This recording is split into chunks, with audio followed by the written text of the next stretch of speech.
The rain had been falling on Chicago for 3 hours by the time Claire Ashworth pushed open the glass door of the 41st floor To another successful and stepped quarter. into the office her husband I had can't built do with her this money. anymore. She didn't knock.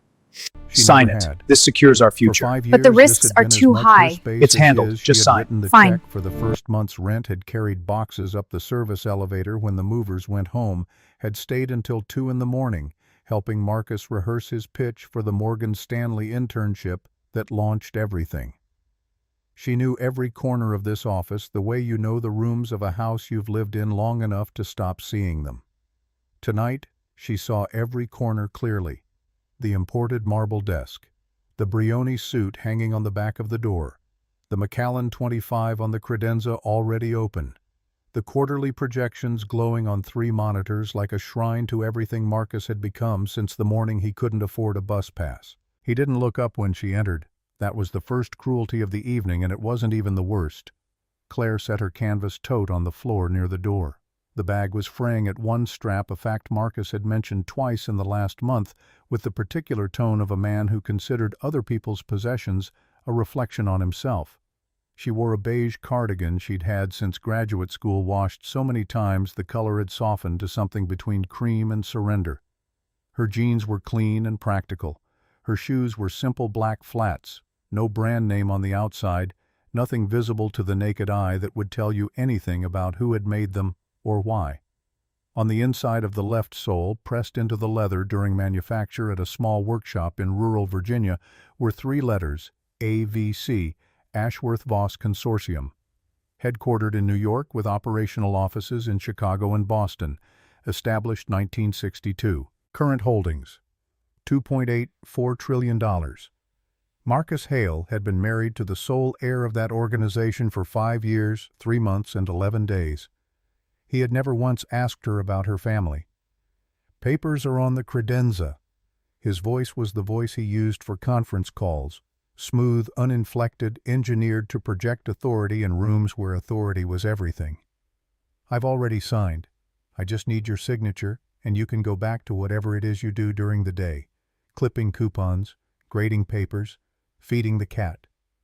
Claire walked to the credenza. Her footsteps were slow and even. She did not look angry. She did not look devastated. She looked like a woman who had made a decision a long time ago and was simply completing the final administrative step of carrying it out. "Hello, Marcus." He finally glanced up. His eyes moved over her, the cardigan, the tote, the practical shoes, with an expression that had become familiar over the last 2 years. Not contempt exactly. Something cooler. The look of a man reassessing a purchase he'd made when his standards were lower.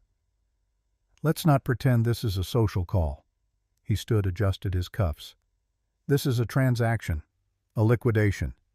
You get the apartment in Wicker Park and the Honda. I get my life back. It's generous considering you brought nothing into this marriage but debt and a rescue cat." He crossed to the bar and poured 2 fingers of scotch. He did not pour a glass for her. "I supported you while you built this firm." Claire's voice was quiet, the way a person speaks when they are stating something they know to be true and do not need volume to prove. "I worked 2 jobs for 18 months so you could take the unpaid internship at Morgan Stanley. I paid $47,000 of your student loans. I wrote the financial model for your first pitch deck, the one you're still using a version of right now in the Whitfield Capital presentation on your server in a folder you renamed to protect the attribution." Something moved across his face. Not guilt. Something more defensive than guilt. "You've been repaid," he said. "I paid off your credit cards. I bought the Honda. But let's be honest about what you are, Claire, and what you aren't." He gestured at the floor-to-ceiling windows, the city spread below them like a circuit board, all lit signal and dark distance. "I'm merging with Whitfield Capital next month. Do you understand what that means? Galas in Aspen, dinners with senators, board seats at organizations you'd have to Google to find. I cannot stand next to a woman who looks like she buys her wardrobe by weight at Goodwill." "Is this about Jade?" She said the name without jealousy, and that was perhaps the most devastating thing about it. She said it the way you name a symptom, not a cause. Marcus smirked. The expression was practiced. It was the smirk of a man who had rehearsed this moment in the mirror of his renovation-grade bathroom, who had told himself the story so many times it had calcified into something he actually believed. Jade understands this world. She's built for it. She knows how to walk into a room, how to make the right impression. He paused, and in that pause was everything he thought of her. You're invisible, Claire. You've always been invisible. Some people are built for the background. It's not an insult. It's just true. He took a long sip of scotch, watching her over the rim. Sign it. Take the settlement. Go find a quiet life somewhere you don't have to pretend you understand what a hedge fund is. Claire picked up the pen. The divorce decree lay open on the credenza clean pages, precise language, the legal architecture of erasure. Irreconcilable differences. She had always found that phrase interesting, as if the problem were something abstract, a philosophical incompatibility rather than 5 years of watching a person she loved disappear and someone else move into the space he'd vacated. She held the pen above the signature line and stopped. Not out of hesitation, not because she was reconsidering. She stopped the way a person stops at the top of a staircase to take one last look at a house they are leaving forever, not because they want to stay, but because they want to remember that they were there. She looked at him. She looked for the man from the coffee shop in Logan Square in the winter of 2018, the one sitting alone at a corner table with a paper napkin covered in handwritten revenue projections, so excited about what he was. Projections so excited about what he was building that he had stopped a stranger to explain it. She had sat down across from him because he was the most alive-looking person she'd seen in a year. She had stayed because he had asked her what she thought and then had actually listened to the answer. She didn't find him. Not anywhere in this room. "You're right, Marcus," she said softly. "I don't fit in your world." "Finally." She signed, Claire Ashworth. The pen moved across the paper with a sound that was small and permanent, the way all endings sound, less like a door slamming and more like a light switch clicking off in an empty room. She set the pen on the credenza with a care that was its own kind of statement. "It's done." Marcus strode over, snatched the papers, scanned the signature with his eyes the way a man checks a bill he suspects has been tampered with. "Perfect. My lawyer will wire the settlement to your account within 48 hours. He turned his back on her, returning to his window to the view of the city he had decided was his. "Leave your key on the desk. And Claire, don't come back. I've updated the security list. You won't get past the lobby." She set the house key on the marble with a sound like one clean note. "Goodbye, Marcus." She paused at the door, her hand on the frame. "I hope the view is worth it." The heavy oak door closed behind her. Marcus raised his glass to his own reflection in the glass. "To freedom," he said to no one, "and to upgrading." He drank. He had no way of knowing that the settlement he was so proud of, $40,000, and a 7-year-old Honda Civic, was less than the interest the Ashworth-Voss consortium earned on a slow Tuesday afternoon. The hallway outside Hale and Partners was dim and carpeted and quiet. Claire walked 12 steps past the elevator bank, turned into an alcove where a fire extinguisher hung on the wall, and stopped. She pressed her back against the wall. Her hand came up to her sternum, fingers flat against her ribs, as if checking that something was still in place. She closed her eyes.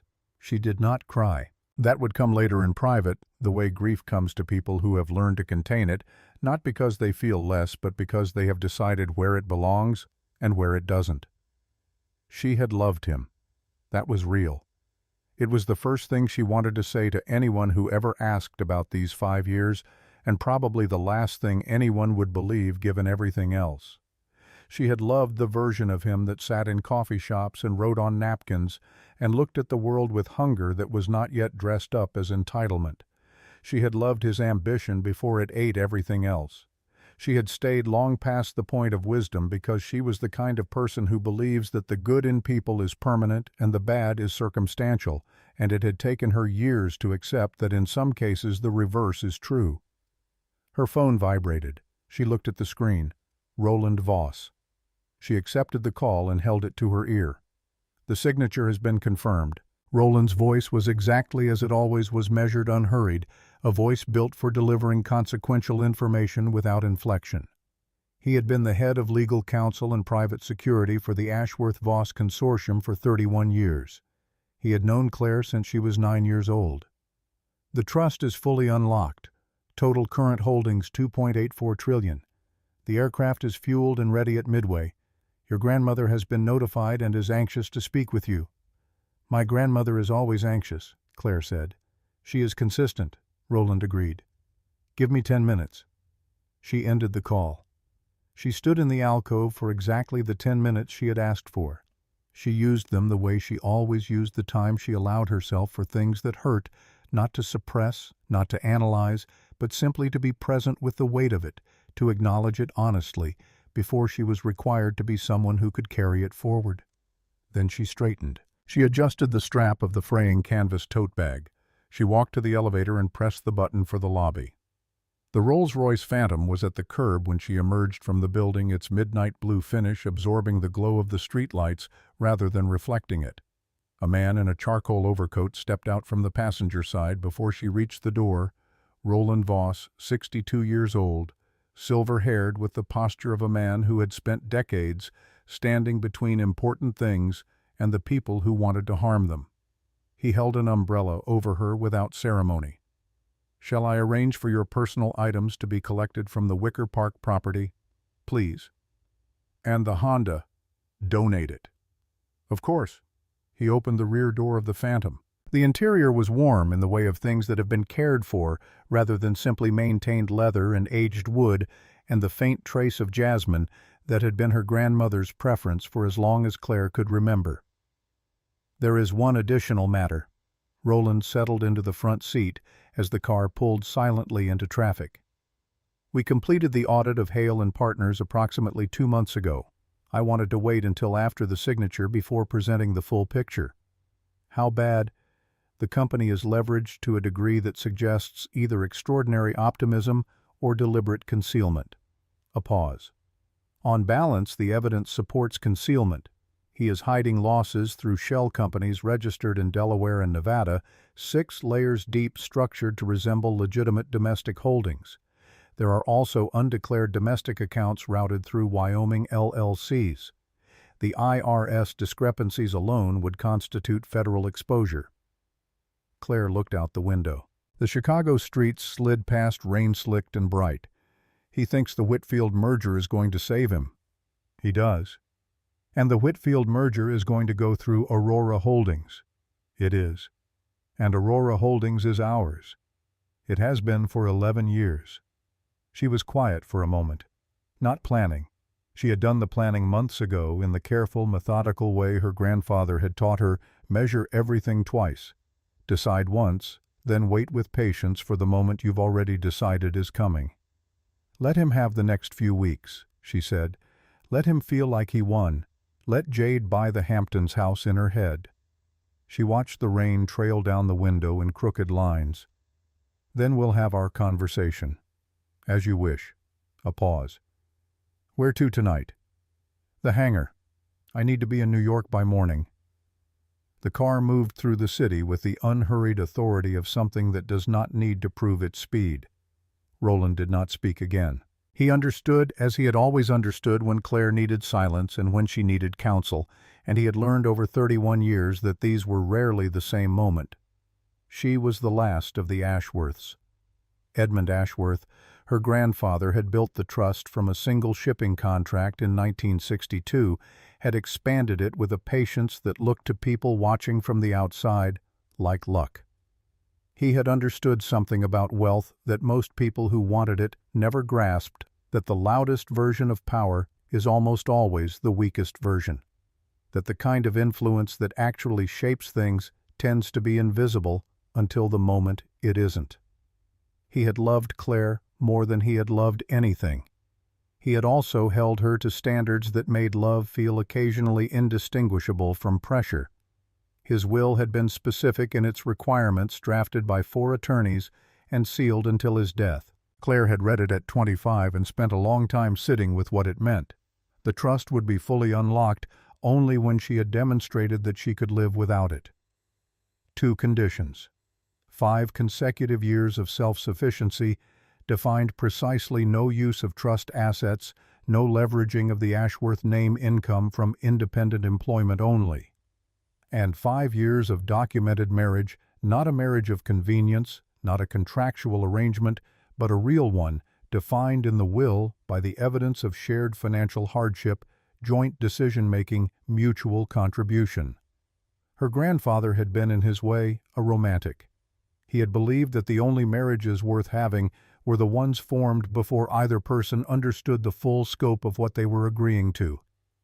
He had also been a suspicious man, shaped by decades of watching people attach themselves to the Ashworth name for reasons that had nothing to do with love. He had wanted to know that whoever stood beside his granddaughter had chosen her before knowing what she was worth. Claire had taken his conditions seriously.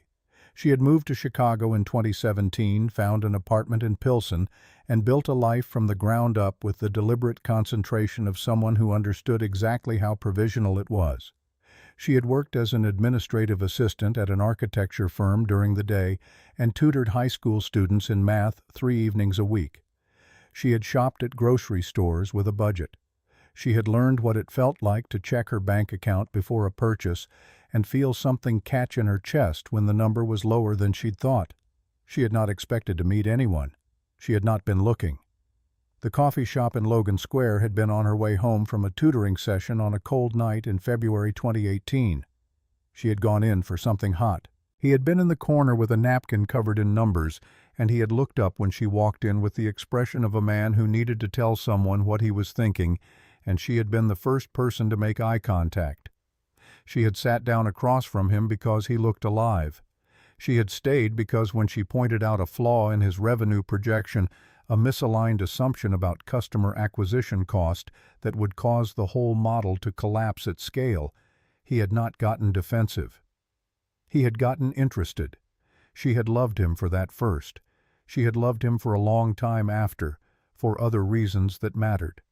She had stopped loving the specific person he became, and she had done it slowly and without drama, the way a light fades when the sun moves, rather than going out all at once. The trust was hers now. All of it. She watched Illinois slide past the window in the dark and did not think about what she had lost. She thought about what she was going back to, the board in New York, her grandmother in Connecticut who would have strong opinions about everything and express them immediately. The company she had been trained since childhood to lead, which was the largest privately held trust fund in North America, and which had over the last 11 years quietly acquired significant positions in maritime shipping, rare earth mineral extraction, domestic banking infrastructure, and a software company in the Midwest that Marcus Hale believed he owned outright. He did not know that the banking software at the heart of his pending merger, the Sentinel algorithm that his engineers had spent 3 years building, and that his pitch to Whitfield Capital treated as the crown jewel of the whole enterprise, ran on infrastructure that Ashworth Voss had been quietly licensing to his company since year 1. He did not know that Aurora Holdings, the private equity firm his broker had mentioned as a potential capital injection, was a subsidiary of the trust. He did not know that when Grant Whitfield had first reviewed the Hale & Partners financial model and called it promising, he had done so after a phone call with Roland that Claire had approved. Marcus believed he was a shark. He was a minnow in a tank whose glass walls he had never thought to examine. 3 days later, Marcus Hale sat at the kitchen island in the penthouse suite of the Ritz-Carlton residences in Streeterville with a bottle of Macallan, a silence that felt like wealth and the best night of his life. Or so he believed, settling around him like something he had always deserved. The divorce had finalized with the speed his lawyers had promised. The penthouse was his a temporary stay while the renovation on his Gold Coast condo reached completion. Jade was asleep down the hall, having spent the evening looking at summer homes in Lake Geneva and discussing which gala circuit they would prioritize in their first year as an official couple. She was everything he had told himself he needed, polished, ambitious, fluent in the language of aspiration. He poured 3 fingers. He wasn't drunk. He was something better satisfied, the particular satisfaction of a man who has solved a problem he'd been living with for too long. He reached for his phone to check the time and knocked the corner of a folder onto the floor. Legal documents. He had been carrying them around for a week, intending to file them in the home safe once he unpacked. He gathered them from the floor, and the prenuptial agreement slid from beneath the folder to the tile. He had not read this document carefully when he signed it. He had been 37, running on adrenaline and certainty, and the prenup had been a protective measure his attorney had drafted to safeguard the modest assets he'd accumulated, a 6-year-old BMW, a savings account, and the intellectual property of a company that was then worth approximately $800,000. He had skimmed it. He had signed it. He had moved on. Tonight, with nothing requiring his attention and the city silent below him, he opened it. He read the first 3 pages with professional speed, skipping the boilerplate. He slowed on page 4. He stopped entirely on page 7 at a section his eye had somehow passed over 5 years ago, a 2-page addendum printed in the same font as everything else inserted between the standard asset protection clauses and the signature block. Ashworth Fidelity Addendum, it read at the top. Exhibit C to prenuptial agreement between Marcus D. Hale and Claire M. Ashworth. His first thought was that he had never seen the name Ashworth on any document she had signed. She had been Claire Hale, always Claire Hale. He kept reading. The language was dense, drafted with the precision of attorneys who were paid to leave nothing open to interpretation. He read it twice. Then he read a single paragraph a third time, because the first 2 times his brain had done what brains do when they encounter information that contradicts a settled picture of reality. It had looked for a misreading. There was no misreading. The addendum specified that in the event the marriage dissolved before the 10-year mark without cause, attributable to the beneficiary defined as the Ashworth family heir, the initiating spouse forfeited all claim to trust dividend participation. It specified further that had the marriage continued to the 7-year mark with evidence of good faith participation, meaning shared financial hardship, mutual contribution, absence of infidelity on the non-beneficiary's part, the non-beneficiary spouse would have become entitled to 50% of non-vested trust dividends beginning at the 10-year anniversary. Trust dividends. He put the document down. He picked up his phone. He was not entirely sure what he was searching for. He typed the words slowly, the way you type something you are not sure you want to confirm. Ashworth Voss, Consortium Net Worth. The results loaded. Forbes, Bloomberg, The Wall Street Journal, a Wikipedia entry, a long profile in the New York Times from 3 years ago with a headline that read, "The Dynasty That Doesn't Need Your Attention." He clicked the Times piece. He read the opening paragraph 3 times. He scrolled. Near the bottom of the article there was a photograph. It was a candid shot from the Aspen Economic Forum in Colorado, January 2019. A woman in a white blazer standing near a window talking to 2 men who both had the body language of people trying to impress her. Her hair was pulled back.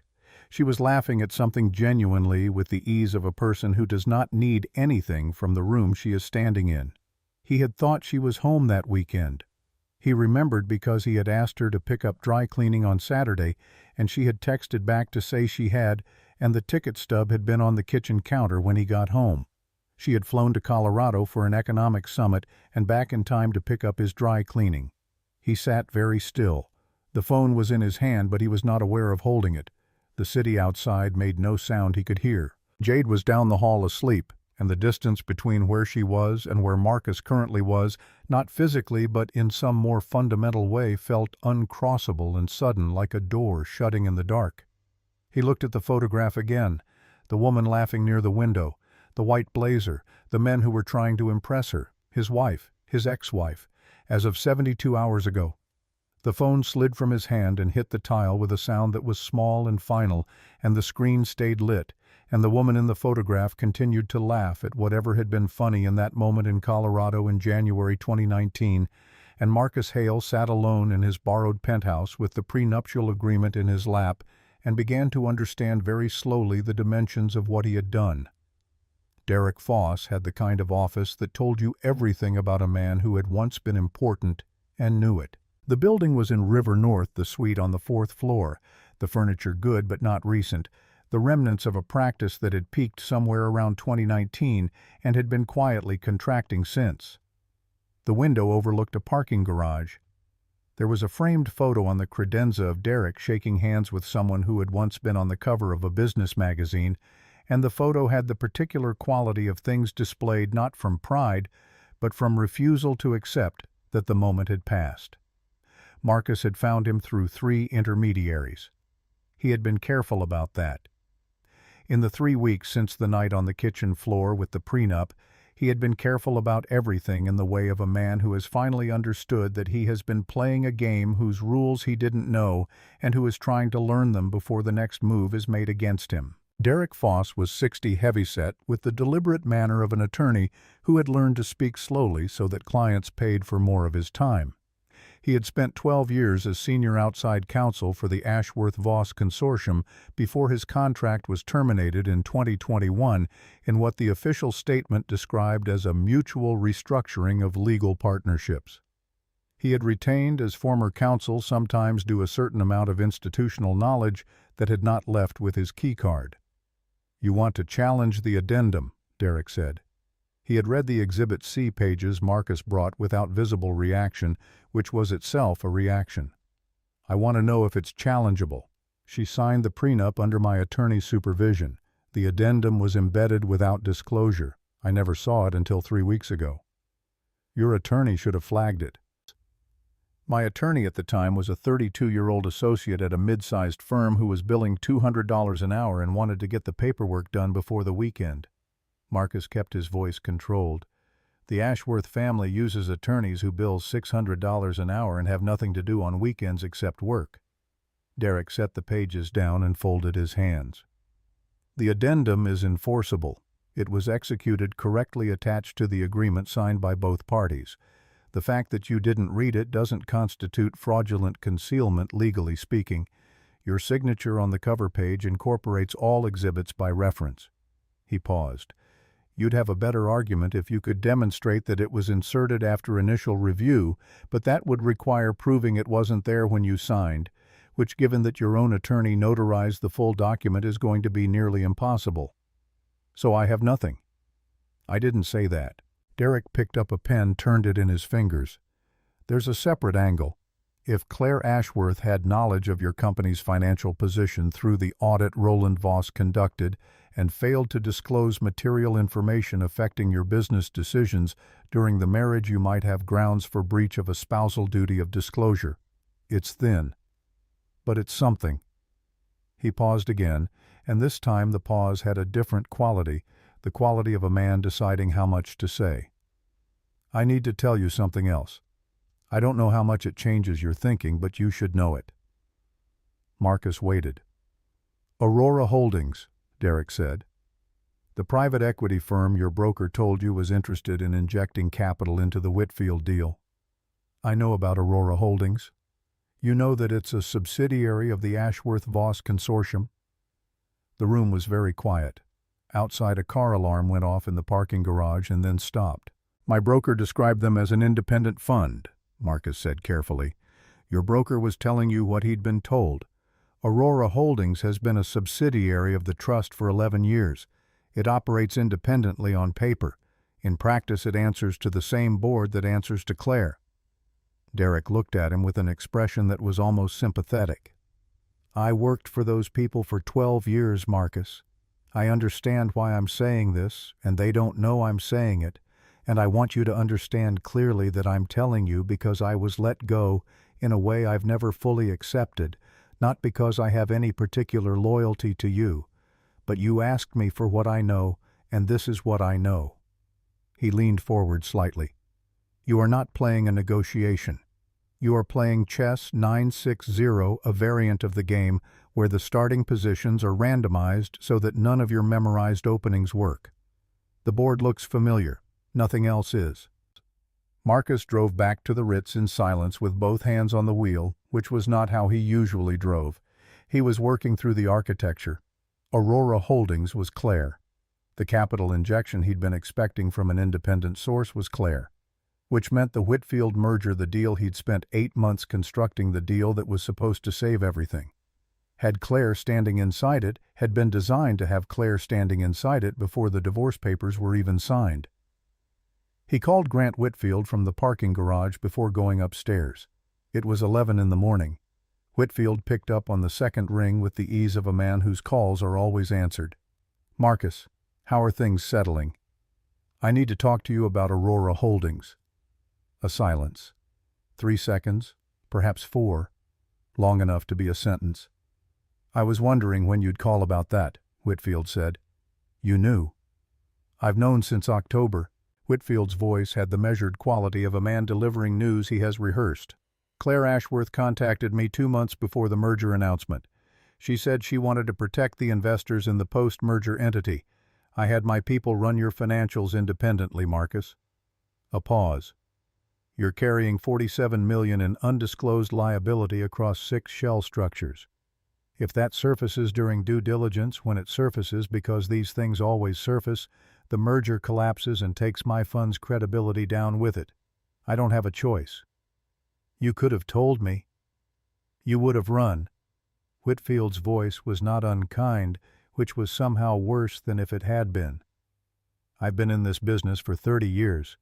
When a company with your profile comes to me with numbers that clean, I know the numbers aren't that clean. Claire offered a solution that protected the deal and the investors. I took it." Another pause. "She's not trying to destroy you, Marcus. She's trying to make sure you don't accidentally destroy everyone around you on your way down."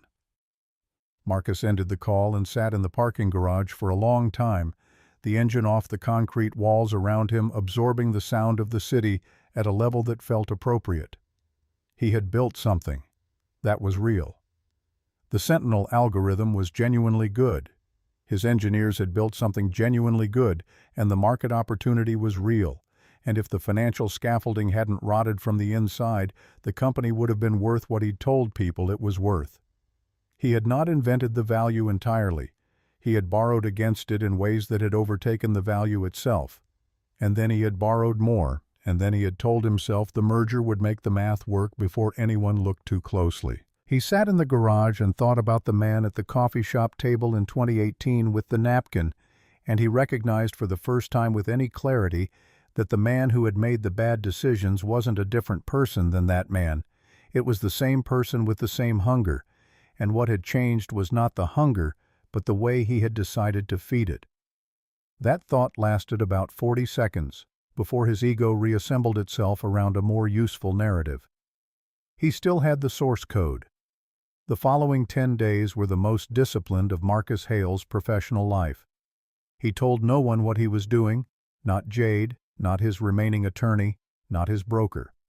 He moved quietly through channels he'd been cultivating since the early days of the company, calling in obligations that had accumulated over years of being the kind of person people wanted to be owed by.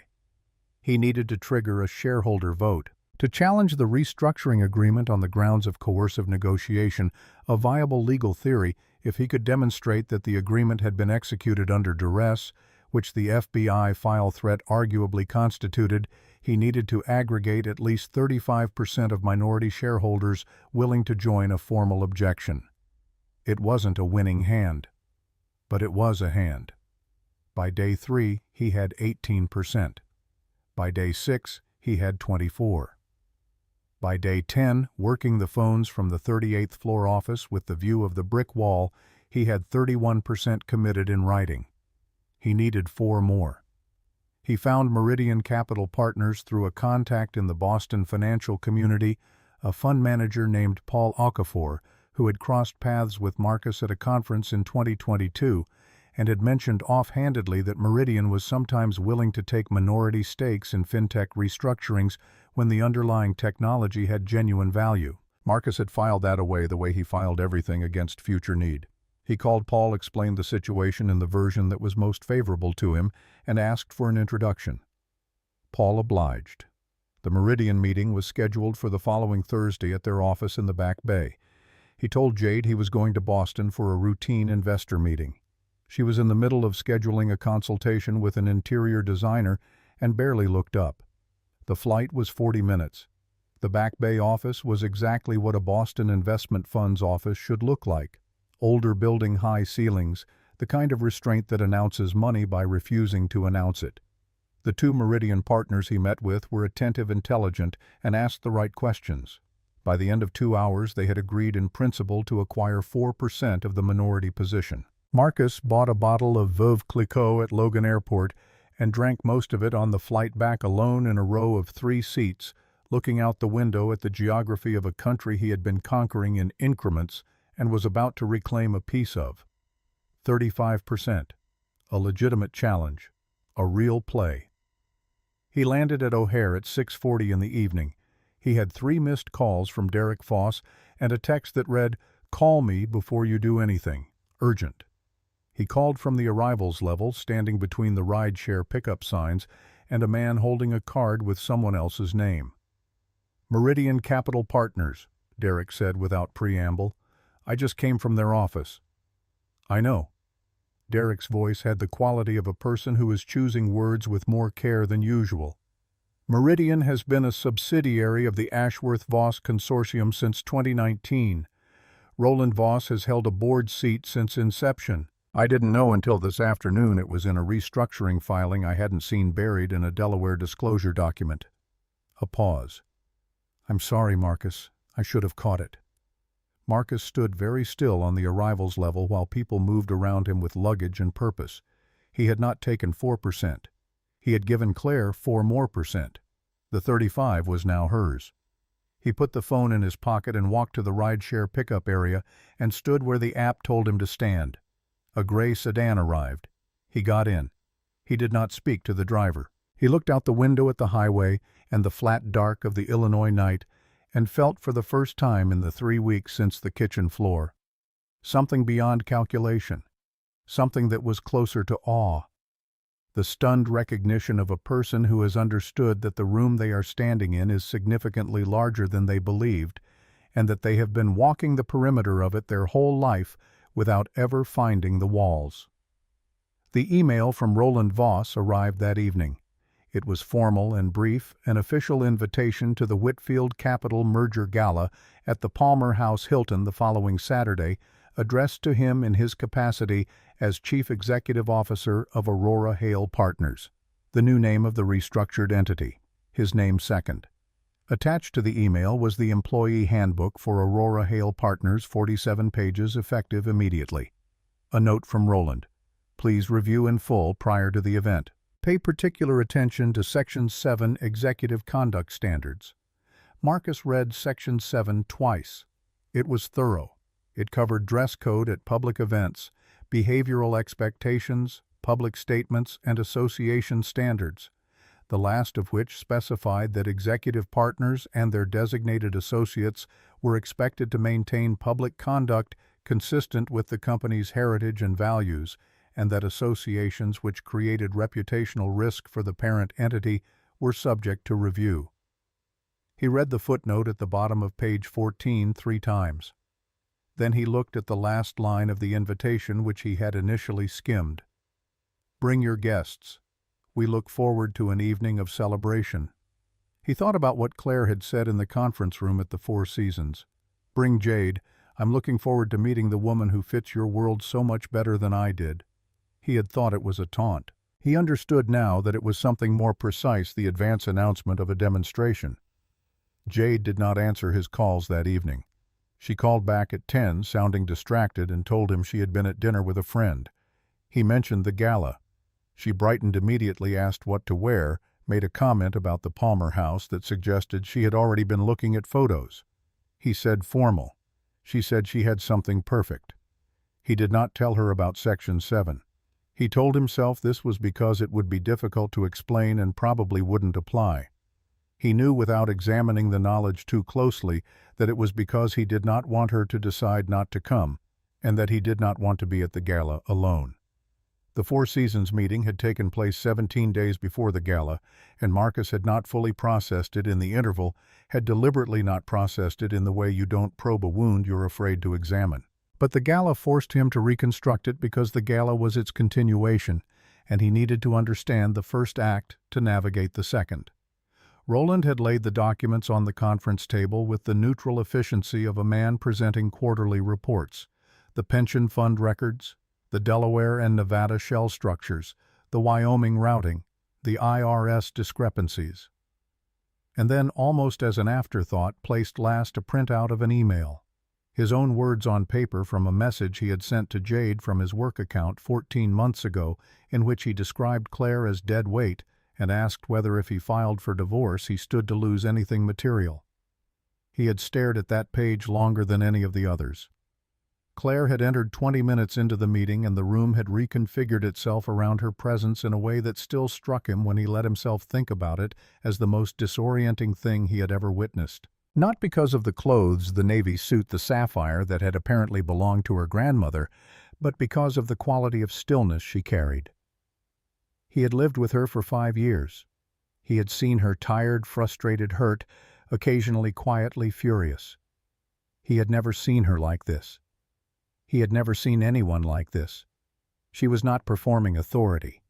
She was simply the person who held it, which was a different thing entirely, and the difference was visible in every interaction in that room, from the way Roland deferred to the way the two Aurora Holdings attorneys oriented toward her without appearing to choose to do so. He had asked her because he could not stop himself from asking whether she had ever actually loved him. He had expected a strategic answer. She had given him the worst possible kind, a true one. She had told him about the napkin and the flower and the day he stopped seeing her. She had said it without accusation and without sentiment, the way you state a geological fact. And it had been more damaging than any of the documents on the table because it had no legal remedy and admitted no defense. He had signed the restructuring agreement because there was nothing else to do. And in the weeks that followed, he had told himself he was complying, strategically biding time, waiting for the shareholder play to develop. And that had been true, and it had also been the story he needed in order to go to sleep. The gala was on a Saturday in October. The grand ballroom of the Palmer House Hilton was everything Chicago believed about itself on its best nights, gilded and vast, the kind of space that made personal ambition feel both elevated and absurd. Marcus arrived at 7:40 minutes before Jade, who was coming from a blowout appointment she had mentioned 3 times. He stood near the bar with tonic water Roland had called at 6 to remind him that new management preferred sober executives at public functions, phrased with the courtesy of a suggestion and the weight of an instruction, and watched the room fill with the people he had spent 8 years trying to reach. He had reached them. He was here. He was just here on different terms than he had planned. Grant Whitfield crossed the room at 7:15 and nodded at Marcus with the precise warmth of a man who has made a calculation and is being civil about it. He did not stop. A city alderman Marcus had cultivated over 2 years did stop, shook his hand, said something about the merger, and moved on before the conversation could require anything. A woman from the Chicago Tribune's business desk caught his eye and then deliberately did not approach, which told him that whatever the gala's official narrative was, the press already knew a different version. Jade arrived at 7:40. She wore yellow, a specific shade that was aggressive in the way of colors chosen by people who want to be seen rather than noticed. And there was a difference. A significant one that Marcus had never found a way to explain to her. She was beautiful. She moved well. She scanned the room with the rapid competence of someone who has trained herself to read social terrain, and she found him, and her smile was bright and real and confident, and he watched it and felt something he couldn't immediately name. Not love, not irritation, but something that had to do with seeing a person clearly for the first time and finding the clarity painful for reasons that had nothing to do with them. He thought about what she had said the week before. How she had sat at the kitchen island after he told her the full shape of what had happened, the audit, the restructuring, the shareholder play and its collapse, and had gone very still, and had asked whether Claire had really worked 2 jobs and paid the loans and written the model. And when he said yes, had been quiet for a long time before saying that she had grown up in Akron with a mother who worked 3 jobs and that she had spent her entire adult life trying not to become that woman, not to be invisible, not to be the one who carried things without credit, and that she had just realized she had been pursuing the wrong target, had been running away from her mother's situation, when what her mother had was not the problem. She had not told him what she was going to do. She had gone to sleep, and in the morning she had been normal, and he had been afraid to ask. She found him at the bar and squeezed his arm and said something about the room, and he nodded and handed her a water and decided not to think about what he knew until he had to. The shift happened at 8:15. It was not a silence, the room was too full for silence, but a change in frequency, a reorganization of attention. Heads turned toward the top of the grand staircase with the particular quality of turning that happens when the person arriving is not someone people recognize from a photograph, but someone the room has been calibrated to respond to without knowing why. Robert Grant Whitfield's deputy and the evening's primary host broke away from a conversation with the city's deputy commerce secretary and moved toward the stairs with an expression Marcus had never seen him wear in any boardroom or negotiation, the expression of someone genuinely trying to make a good impression. At the top of the stairs, Claire Ashworth stood. The gown was midnight blue velvet, the precise shade of the Ashworth Voss logo that Marcus had now seen enough times to recognize without looking it up. It fell off her shoulders and moved the way expensive fabric moves, not stiffly, not theatrically, but with the easy authority of something that has been made correctly. The sapphire at her throat caught the chandelier light and turned it into something oceanic. Her hair was loose, and she descended the staircase alone without hurry, each step the stride of a person who has never needed an escort because the room has always been their room, even the rooms that didn't know it yet. Whitfield met her at the base of the stairs. He bowed. Marcus watched him do it, actually bend at the waist. Not a handshake lean, but a bow, and said something that carried across the nearest few feet of quiet. "We are genuinely honored, Miss Ashworth." Jade's fingernails were in Marcus's arm.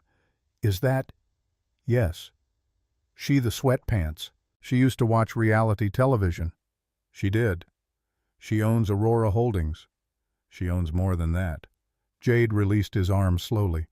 The crowd moved around Claire the way a river moves around something fixed, and she came through it with Grant Whitfield at her left, and they were heading in Marcus's direction with the unhurried trajectory of people who know exactly where they're going and have no anxiety about arriving.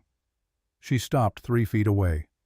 Up close, the transformation was not a disguise removed, but a costume removed. What remained was the real thing, and the real thing was— Marcus understood now what had been there the entire time underneath the beige cardigan and the canvas tote, patient and fully formed and waiting for the occasion to be visible. "Hello, Marcus." Her voice was pleasant, conversational. "You look well?" "Ellison Clare." He had almost said the wrong name. "You look incredible." "Arthur Rowland," she said lightly, glancing toward where Rowland stood in the practiced invisibility of a man who is never actually invisible, chose it. Then her attention shifted to Jade, and what happened next lasted perhaps 40 seconds, but had the density of something much longer. She looked at Jade the way a surgeon looks at a scan, not with cruelty, but with the complete absence of the social softening that most people use, to make assessment feel like something other than what it is. Jade straightened. She had good instincts. She understood she was being measured, and she chose to meet it rather than deflect. "I'm Jade Mercer, VP of Marketing at Aurora Hale Partners and Marcus's fiancée." Marcus closed his eyes briefly. They were not engaged. Jade staked this claim when she was uncertain which he had learned to recognize and had never found the right moment to address. "Fiancé," Claire repeated as if weighing the word structure. "That's efficient. How quickly you've both moved." She paused, and the pause was surgical. "Do you know the history of the venue?" "Jade." "The hotel." Jade blinked. "The Palmer House. It's old. Potter Palmer gave it to his wife Bertha as a wedding gift in 1871. Claire's voice remained conversational, informational, the tone of someone sharing a thing they find genuinely interesting. Bertha Palmer became the queen of Chicago society. Not because of the hotel, and not because of the gift. Because she understood something her husband, who was brilliant, occasionally forgot, that the loudest presence in a room is almost never the most powerful one. Bertha ruled by making other people feel that what they thought mattered. That's a form of intelligence that doesn't announce itself. She took a half step closer to Jade. Only half a step. Enough that what followed was private, contained, meant for exactly 3 people. Marcus signed an executive conduct agreement 2 weeks ago. You are listed as his primary public associate. The morals clause in Section 7.3, which I'm sure you've both reviewed thoroughly, specifies that public associations which create reputational exposure for the parent entity are subject to review. She let that land. Your position was eliminated in a restructuring review last Tuesday. The termination was effective at 5 p.m. yesterday. It was performance neutral. The role was genuinely redundant, not a disciplinary action. Roland will send a reference letter Monday morning. You are good at your job, Jade. You should be working somewhere that can see that without the complications of this situation. Jade was very still. The bright social confidence she had carried into the room had not left her. Exactly, it had been set aside gently, the way you set down something you've been holding for a long time. She looked at Marcus. The look was complex and quick and contained several things at once: anger, recognition, something that was almost relief. She looked back at Claire. You couldn't have told me this some other way. I could have. I chose this way. Claire's expression did not change. Because Marcus would have told you something different, and you deserved to hear it from a source that had no reason to soften it. Grant Whitfield, who had stepped back with the excellent instincts of a man who has spent 30 years reading rooms, stepped smoothly forward. Claire, the senator, is asking for you. He glanced at Marcus with the careful neutrality of a man who has made a decision he is standing behind. Marcus, Jade, the car is available whenever you're ready. 2 members of the venue's security materialized from the middle distance with the coordination of people who had been briefed. Jade looked at the security. She looked at Marcus. She looked down at her yellow dress. Something shifted in her face. Not collapse, not devastation, but the expression of a person who has arrived at a clarity they did not entirely want. You said you were running things, she said to Marcus. Her voice was quiet and even. You said you were the one in charge. Jade, I can't. She stepped back. She did not look at Claire again. She set her clutch on a nearby table, removed a cocktail ring Marcus had bought her the previous month, and placed it next to the clutch with the deliberate care of someone who wants the gesture to be understood. I'm not leaving with you. I'm not staying here. I'm just... She looked toward the door, then back at him, and what was in her face was something he had not expected, not anger, but a kind of sorrowful recognition that appeared to include him herself and the whole architecture of the last 8 months equally. I think I've been trying to become the wrong person for a very long time. She walked out. Her yellow dress moved through the crowd, and the crowd parted for it, and she was gone.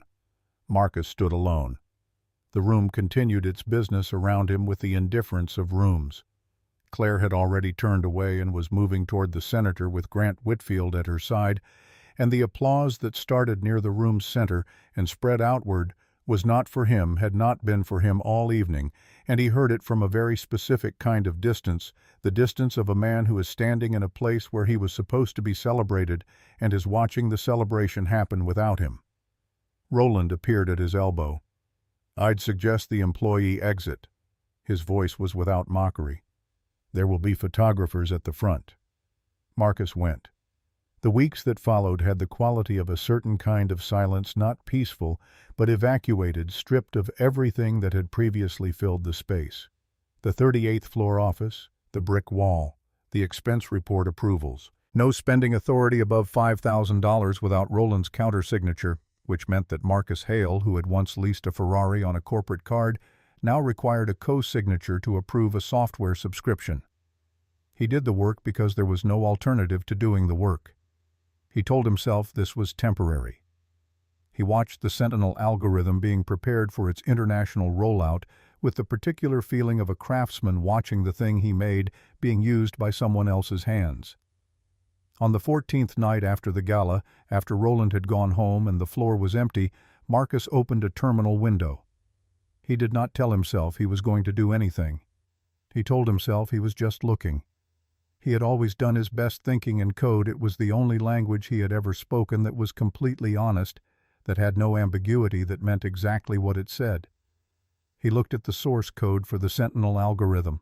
He had written most of the foundational architecture himself in a studio apartment in Wicker Park in 2019 and 2020, often with Claire at the other end of the couch, grading worksheets while he worked. She had asked him once what he was building, and he had tried to explain it in plain language, and she had asked 3 follow-up questions that were better than most questions he'd been asked by investors.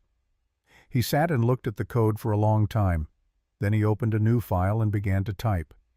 He told himself as he was typing that it was a thought experiment, that he was not going to execute, that he was simply modeling what would happen if a specific kind of conditional logic were embedded in a specific subroutine, a logic bomb designed to trigger a cascading system failure at a user threshold of 10 million accounts, which the post-merger Sentinel was projected to reach approximately 3 months after rollout. It would look like a technical fault, a scaling error, something the engineers had missed. The stock would collapse. The merger would unwind. The Ashworth Voss investment would take a loss of several $billion before anyone understood what had happened. He worked for 7 days after hours, telling the one security camera in his office that he was optimizing legacy code, which was not entirely untrue. On the 8th night, he completed the payload.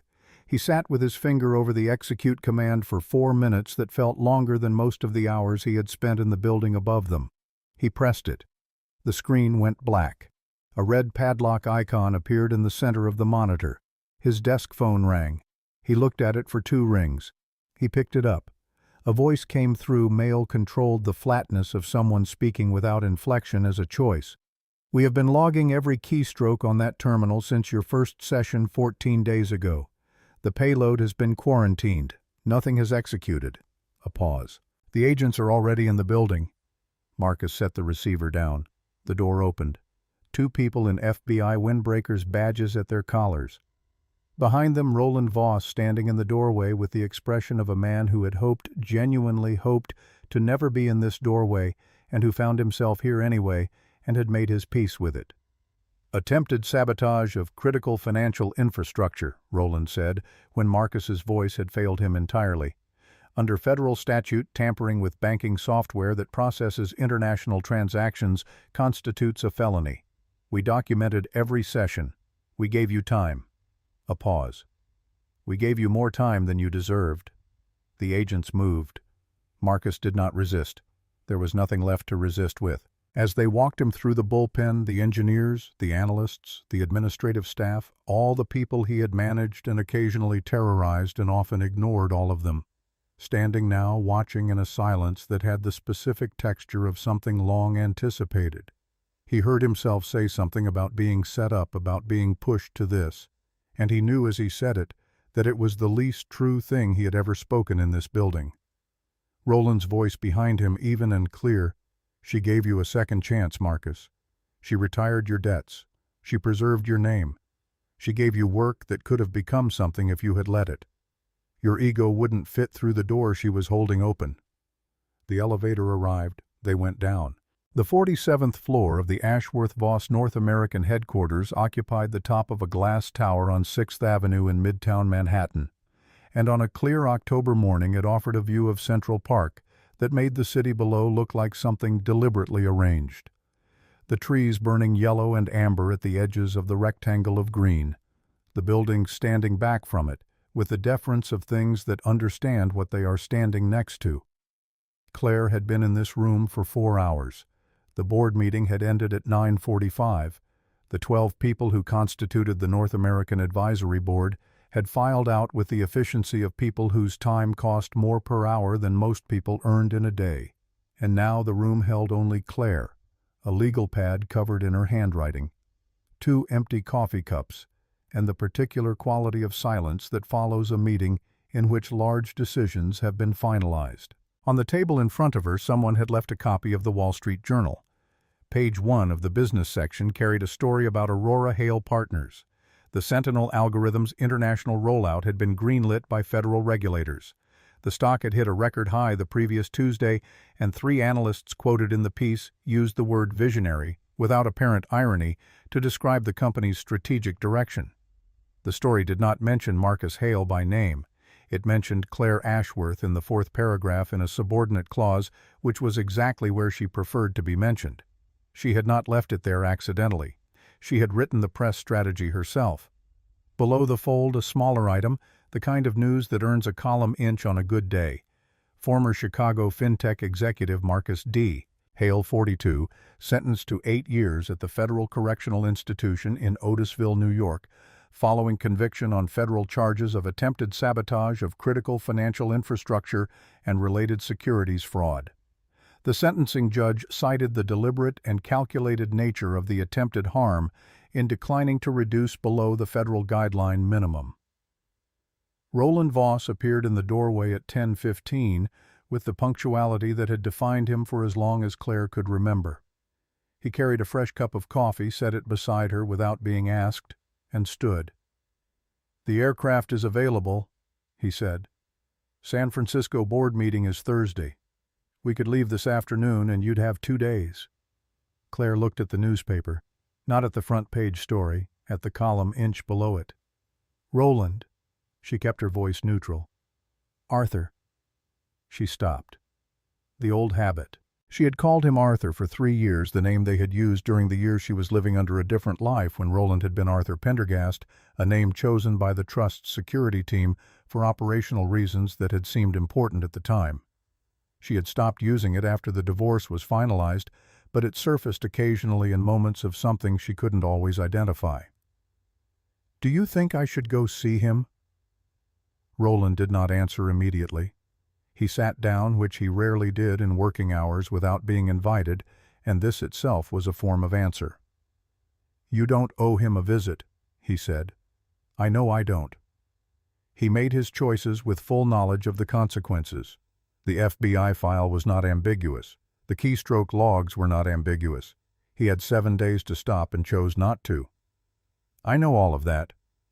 "Then what is the question?" Claire looked at the park through the glass. A runner on the path below, too small to see clearly, moved through the amber-edged trees with the concentrated purpose of someone who has somewhere to be or is pretending to. "The question is whether I have the kind of closure that actually closes something, or just the kind that looks like it from a distance." She picked up the coffee.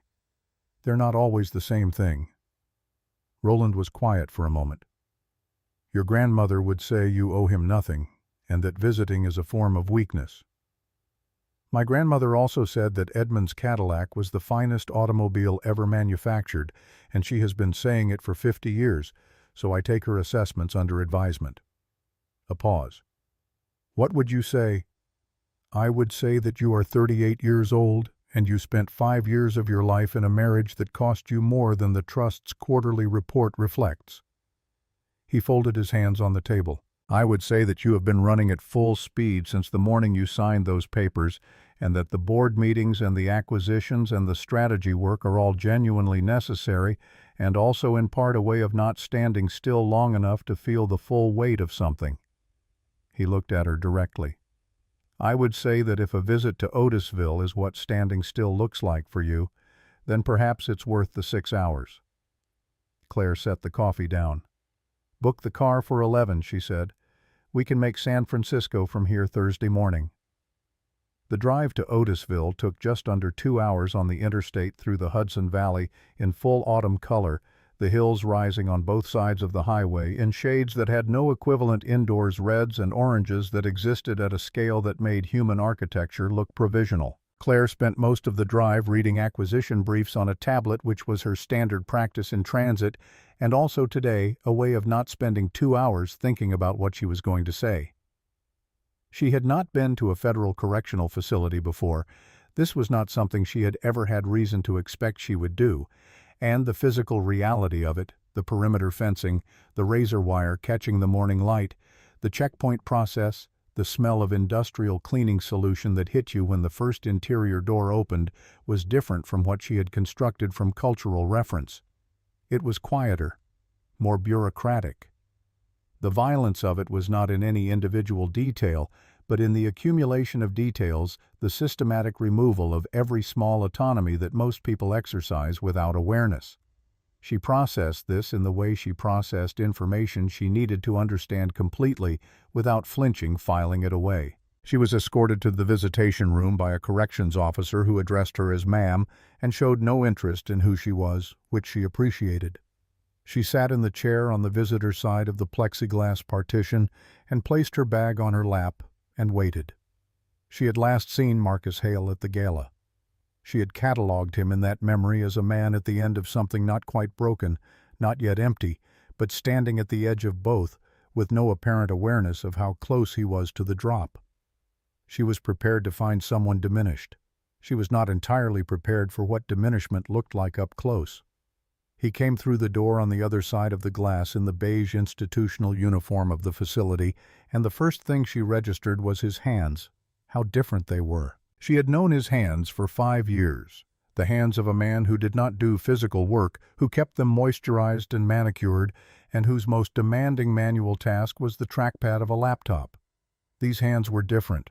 Rough across the knuckles, reddened at the joints, the hands of someone who had spent months doing laundry, actual laundry, industrial laundry, the kind that strips the skin of everything soft. His father's hands, she thought without intending to think it. He sat down. He picked up the receiver with the speed of someone who had been waiting for this moment without knowing it was coming. His eyes found her through the glass, and the expression that crossed his face was not the one she had been steeling herself against. Not the manipulation, not the pleading, not the tactical vulnerability she had watched him deploy in boardrooms when he needed something from someone. It was something rawer than any of those and more honest than anything she had seen from him in years. "You came," he said. His voice was different too, quieter, less produced. "I did." She held the receiver with both hands, elbows on the counter. Roland advised against it. Roland is usually right. He is. I came anyway. Marcus looked at her for a moment without speaking. She let him look. There was no performance in it. He was not calculating, not positioning. He was doing what people do when they are confronted with something they have lost and are trying to hold it in their mind accurately without the distortions of self-justification. "You look healthy," he said finally. "I feel healthy." She held his gaze. "How are you spending the days?" "Laundry, 6 to noon." A pause. "I thought about asking for reassignment. Then I thought my father did physical work for 30 years. I was embarrassed by that. I used to tell people he was in electrical services rather than just saying he was an electrician because I thought it sounded more—" He stopped, looked at the counter between them. "It's been clarifying. Clarifying is useful. Not cheap, though." He said it without self-pity, which was new. "What I did, the algorithm. I want you to know I understood while I was doing it that it was wrong. I'm not saying I did it by accident. I understood it was wrong, and I did it anyway because I had decided that my grievance was large enough to justify the harm." He paused. "I've had 6 months to think about what that means about me, and I don't have an answer I'm satisfied with yet. But I'm not going to tell you I was pushed into it. Roland said that at the arrest, and I said it too, and it wasn't true." Claire looked at him steadily. She had expected to feel something sharp at this admission, not vindication exactly, but something with edges. What she felt instead was something duller and more complicated, the feeling of a person watching a fire. They started a long time ago, finally burn itself out. "I know," she said. "I had options. I had the job. I had the salary. I had my name on the building even if it was second." He looked up. "My ego wouldn't let me stay inside any of it. Every accommodation felt like a cage, and every cage felt like proof that I was less than what I'd believed I was, and it turned out I would rather burn the whole structure down than live inside something I hadn't built on my own terms." He exhaled slowly. 6 months of laundry will give you clarity about that kind of thinking. It will. He shifted in his seat. Something changed in his expression, the movement of a person who is approaching something they have been circling. "Was any of it real for you? The years before it went wrong? I'm not asking you to give me anything. I just want to know if I'm remembering something real or if I've built a story to make it easier." She was quiet for a moment, not calculating the answer, locating it. "The coffee shop was real," she said. "The napkin was real. The first 2 years before the firm started making money and you started keeping score, those were real. I was not performing a marriage during those years. I was in one." She held his gaze. "I want you to know that because I think you need to know there was something genuine to lose and that you lost it through choices, not through inevitability. It wasn't destined to go wrong. You chose repeatedly to make it go wrong. That's actually better news than the alternative." "How is that better news?" "Because if it was inevitability, you couldn't have done anything different. If it was choice, then choice is still available to you. You still have access to the mechanism." She shifted slightly. 8 years is a long time, but it ends. And who you are when it ends is going to be determined by what you do with the time, not by what you did to land here. Marcus looked at her through the glass with an expression she did not have a name for. Not gratitude, not quite, but something in the family of recognition. The expression of a person who has been told an accurate thing by someone who did not have to tell it. "I want to show you something." She reached into her bag and removed the document she had carried here, the Ashworth Fidelity Addendum, the 2 pages of Exhibit C photocopied from the original that lived in the Trust's document vault in New York. She held it against the glass. He leaned forward. His eyes moved across the text. She watched him find the relevant paragraph, watched the specific quality of stillness that came over him when the numbers resolved into meaning. She stated the figure plainly, the way her grandfather had always stated financial facts, without drama, without weaponizing them as information that deserved to be held accurately. Last year's trust dividends were $412 million. Had the marriage continued to the 7-year mark, and had you met the addendum conditions, good faith participation, mutual contribution, no contrary conduct, you would have been entitled to 50% of non-vested dividend participation from year 10 onward. She lowered the document. "I'm not telling you this to cause pain. I'm telling you because you have spent your entire adult life keeping score, and I want you to know what the actual score is. Not the one you told yourself, the real one." The sound Marcus made was not a word. It was something that preceded words, something that came from a place deeper than strategy or defense. He closed his eyes. She waited. When he opened them, they were wet, which was something she had not seen in 5 years of marriage, not at funerals, not at the ending of things, not in any of the moments she had thought might crack him open. She had not known whether it was possible. She understood now that it had always been possible, and that what it had required was the removal of everything he had been using to prevent it. "I was holding a winning lottery ticket," he said. His voice was rough with something genuine. "And I threw it away because it looked wrinkled." "Yes. 5 years." He pressed the heel of his hand against his eye. "She paid my loans. She wrote the model. She sat on the couch while I worked, and never once made me feel like her patience had a clock on it. And I stood at that window and toasted my freedom." He lowered his hand. His eyes were red-rimmed and clear. "What kind of person does that—" "A frightened one," Claire said quietly. "A person who learned somewhere early that needing someone was the most dangerous thing you could do, and who built an entire identity around never being the person in the room who needed anything." She held his gaze. "I'm not saying that to excuse it. I'm saying it because understanding the mechanism is how you dismantle it. And I think you're going to have to dismantle it eventually if you want the 8 years to mean something other than punishment." He was quiet for a long moment. The room around them continued its ambient noise, voices from other partitions, a door opening and closing somewhere, the distant institutional sounds of a building designed to contain rather than accommodate. "Why are you doing this?" he asked, not with suspicion, with genuine bewilderment. "You don't owe me an explanation. You don't owe me the visit. You've won every exchange in this situation completely without apparent effort. Why are you sitting in this room telling me how to put myself back together?"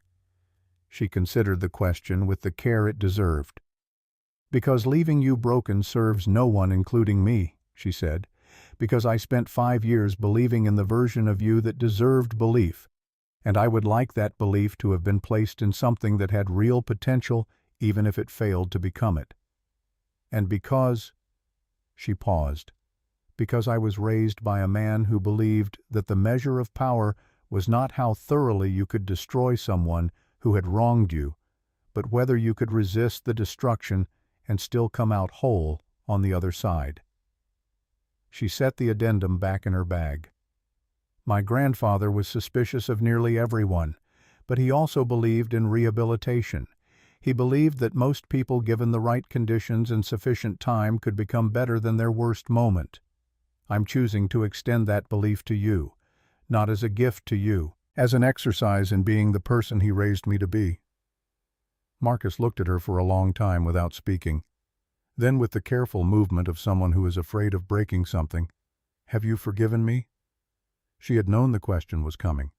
She had been sitting with her answer for 3 weeks, turning it over, checking it for dishonesty.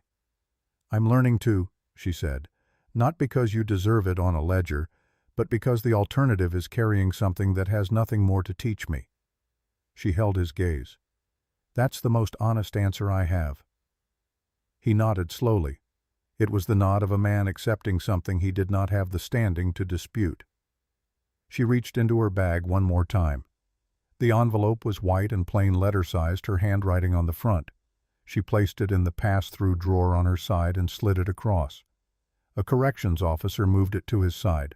Marcus picked it up. "The address of your father's house in Springfield," she said. "Thomas Hale.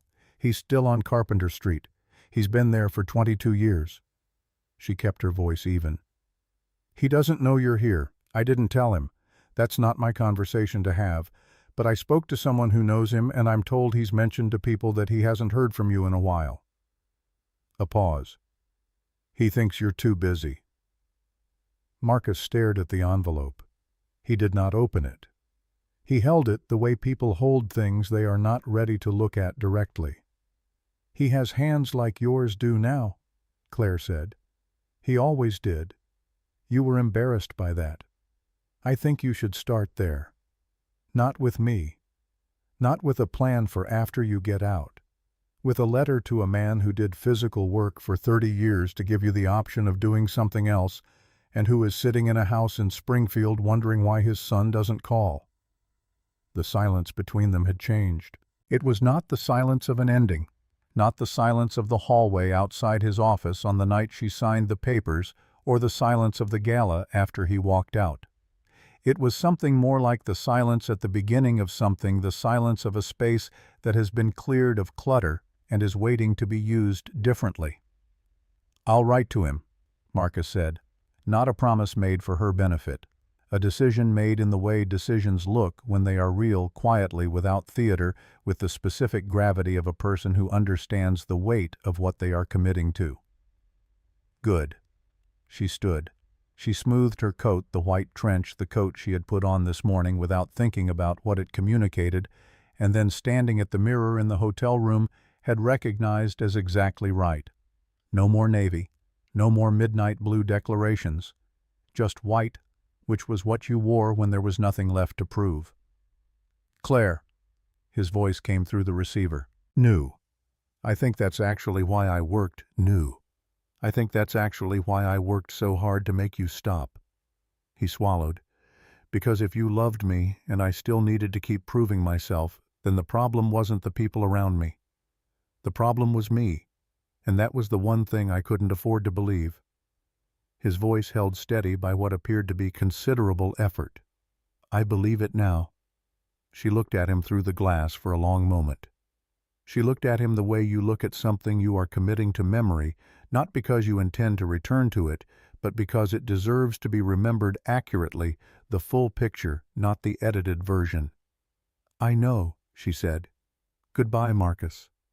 She set the receiver in the cradle. She picked up her bag. She did not look back as she walked to the door. Not because she was performing indifference, but because she had said what she came to say, and looking back would have been for her own benefit rather than his. And she had learned over a very particular 5 years, and the year that followed them, to distinguish between those two things. The corrections officer held the outer door. The afternoon light outside the facility was the specific quality of light that only exists in the Hudson Valley. In October, angled amber-toned, the light of things in the process of changing, rather than the light of things that have already changed or have not changed yet. She stood in it for a moment. She had not expected the air to taste different outside the perimeter fence, but it did cleaner or perhaps just more present the way all sensory experience sharpens after contrast. Roland was at the car. He had the rear door open before she reached the bottom of the steps. "How did it go?" he asked. "It went." She got in. The leather was warm from the afternoon sun. "It's done. The past is actually done now, not just administratively done." Roland settled in the front. The driver pulled away from the facility with the smooth, unhurried motion of the Phantom, which did not accelerate so much as simply decide to be somewhere else. Claire watched the perimeter fence slide past the window, and then the trees of the Hudson Valley close around the road, and she let herself sit with the weight of the last 2 hours without immediately converting it into action or analysis. After a quarter-mile, Roland turned slightly in his seat. "I have the market report when you're ready." Aurora hail hit its third consecutive all-time high this morning. The analysts are attributing it to the Sentinel rollout timeline and the restructuring stability. The words being used are sound and sustainable. Good. There's also a message from your grandmother. She would like to discuss the Connecticut property endowment before Thanksgiving, and she has opinions about the new board member you appointed in August. My grandmother has opinions about everything. She has particularly concentrated opinions about this. I'll call her from the road. Claire looked out at the trees. The drive back to the city would take just under 2 hours, the same 2 hours it had taken coming out, and the landscape would be the same landscape, the same October amber, and it would look completely different in one direction than it had in the other. Which was the thing about journeys that people forgot when they were planning them, that the same road traveled after rather than before is a different road entirely. "Roland?" She kept her eyes on the window. "Can we make a stop in Springfield on the way to the airport Thursday?" A pause. "That's a 3-hour detour from the city." "I know." "May I ask the purpose?" "I want to find a flower shop." She watched a hawk track something in the field beside the highway, its path patient and certain and perfectly calibrated. "Sunflowers, if they have them. I want to leave them at an address on Carpenter Street." Roland was quiet for a moment. She could hear the specific quality of his silence. Not confusion, not reluctance, but the silence of a man making a connection and then deciding correctly not to voice it. "Of course," he said. "I'll adjust the itinerary." She nodded once. She pulled her phone from her bag and opened the market report and began to read. The numbers were good. The company was growing. The work she had been building toward since her grandfather first sat her down at 11 years old and explained what the trust was and what it would one day require of her. That work was in motion, was producing. What it was supposed to produce was behaving the way carefully constructed things behave when the right person is tending them. She read for 40 minutes. Then she set the phone down and looked at the road ahead, at the place where the highway bent left around a hillside and disappeared, and she let herself be present in the car on the interstate in October, which was a thing she had gotten better at over the last year, being present in the ordinary moment rather than 3 moves ahead of it. Her grandfather had always said that the people who lost were the ones who were never entirely where they were standing.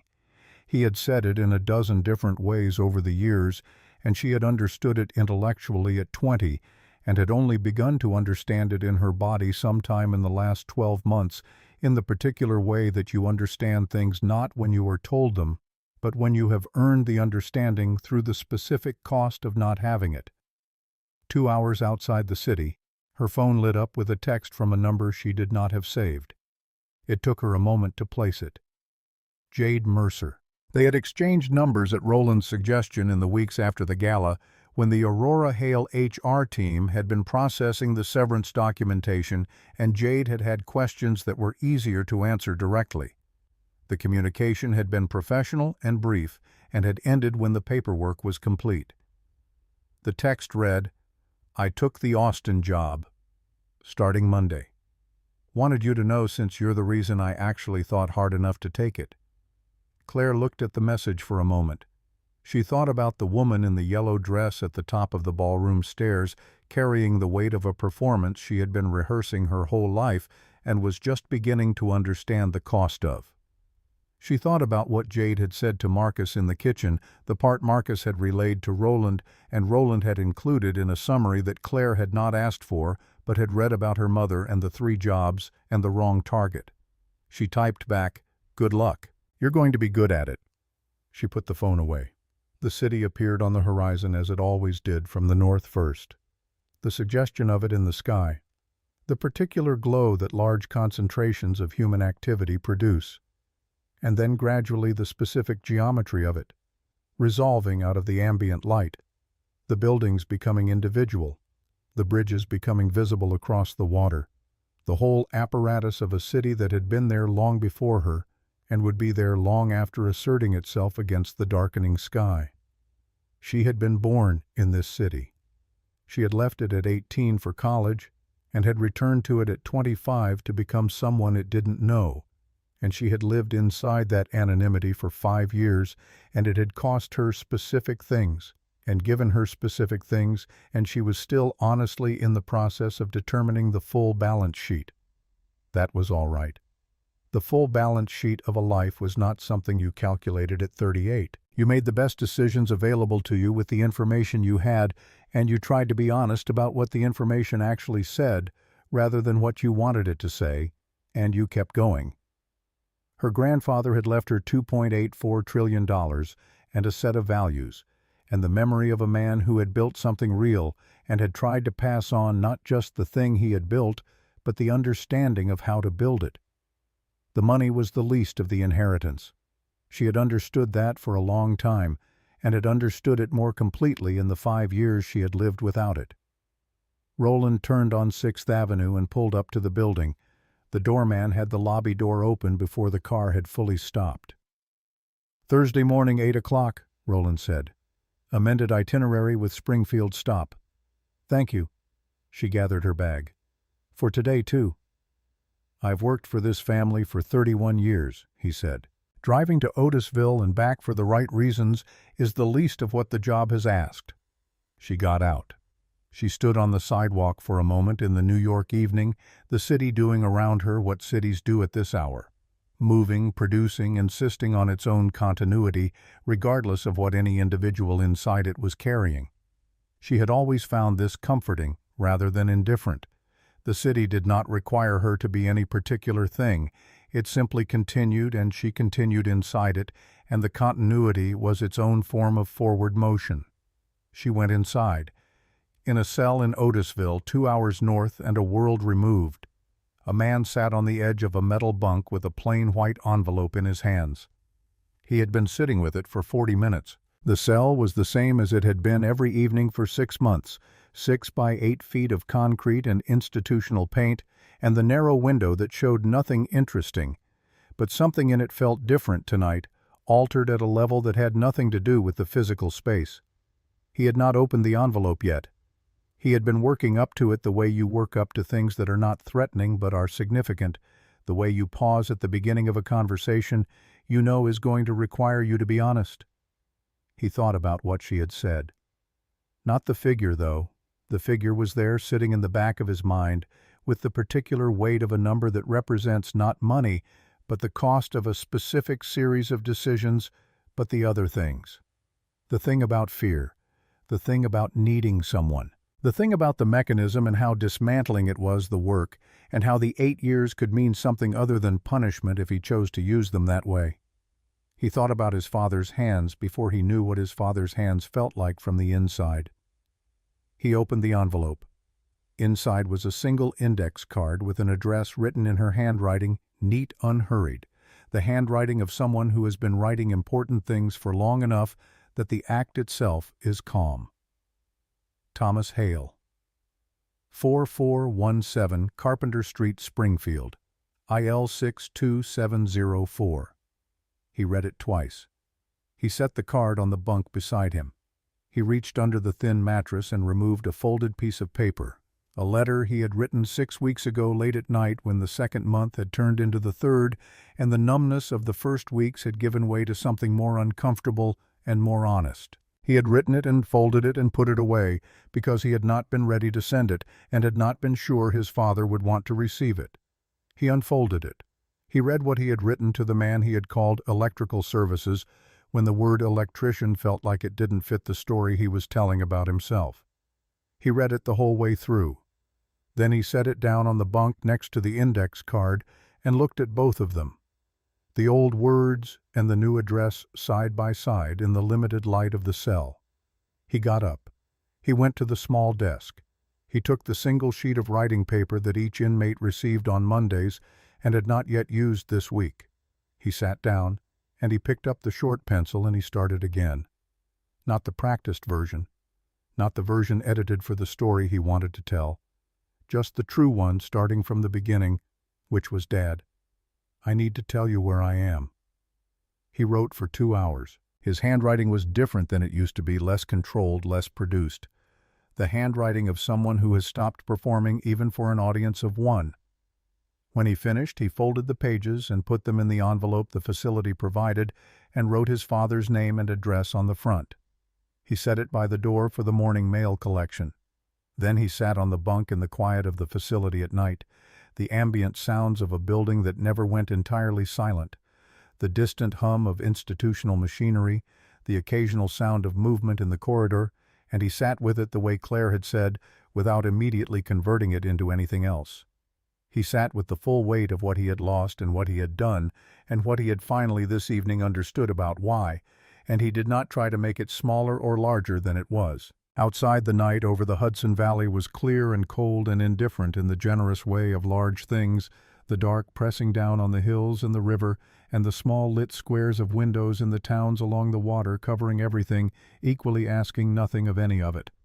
In New York, 2 hours south, Claire Ashworth was on the phone with her grandmother, who had opinions about the August board appointment, and was expressing them at length and with characteristic precision. In Austin, Jade Mercer was reading a lease agreement on a one-bedroom apartment near the office where she would start work Monday morning eating take-out pad thai from the container. The television off the room quiet in the way of a space that is beginning rather than ending. In Springfield, Illinois, a man named Thomas Hale was watching the late local news in a house on Carpenter Street that he had lived in for 22 years, in the chair he had sat in every evening since his wife passed, his hands resting on the armrests. The way the hands of people who have done physical work all their lives tend to rest easy with stillness, familiar with their own weight. His phone was on the side table. He had been hoping it would ring.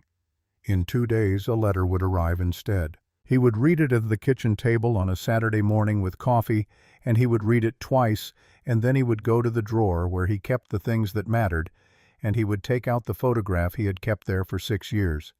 His son at 28 standing outside the building where he had just signed the lease on his first real office, squinting in the sun, trying not to smile too wide, and not quite managing it.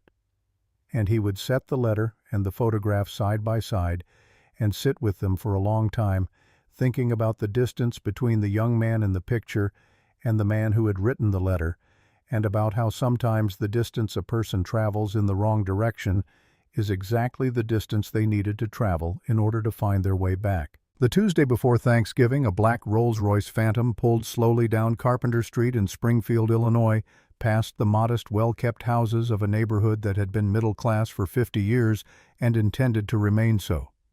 The car was an anomaly on this street in the way of things that belong to a different world, but are visiting this one not with superiority, but with intention. It stopped in front of number 4417. Roland got out. He walked to the rear door, opened it, and held it open. Claire stepped onto the sidewalk with a bunch of sunflowers, 7 of them the best the shop on Jefferson Street had offered, their faces open and direct and yellow in the gray November morning. She walked to the front gate of the house, opened it, and placed the sunflowers against the front step where they would be visible from the door. She stood for a moment at the gate looking at the house. The porch light was on. Through the front window she could see the blue flicker of a television. A man sitting in a chair. His profile in the window light had a resemblance she recognized. She did not knock.